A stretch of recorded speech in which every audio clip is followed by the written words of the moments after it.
Breaking news देते हैं आपको दादू से, जहां दरिया सिंध का पानी कच्चे में दाखिल हो गया है। दादू से आपको हम खबर दे रहे हैं, जहां रेस्क्यू ज़राए के मुताबिक 20 से ज़ायद देहात से रियाब आ चुके हैं, जिनमें मोहम्मद इस्माइल जतोई, नबन जतोई, आरब जतोई और दीगर इलाके शामिल हैं। इन इलाकों के मुतासरीन महफूज मकामात पर मुंतकिल होना शुरू हो चुके हैं।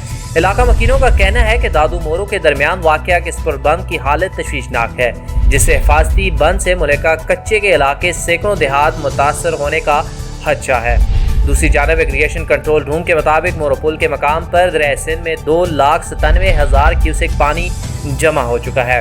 नाज़रीन, आप उर्दू न्यूज़ टीवी पर फुटेजेस भी मुलाहिदा कर सकते हैं, जहां दादू में दरिया सिंध में पानी की सतह में इजाफे के बायस पानी कच्चे में दाखिल होना शुरू हो चुका है। नाज़रीन, आप उर्दू न्यूज़ टीवी पर फुटेज भी मुलाहिजा कर सकते हैं, जहां दादू में दरिया सिंध में पानी की सतह में इजाफे के बायस पानी कच्चे में दाखिल हो चुका है।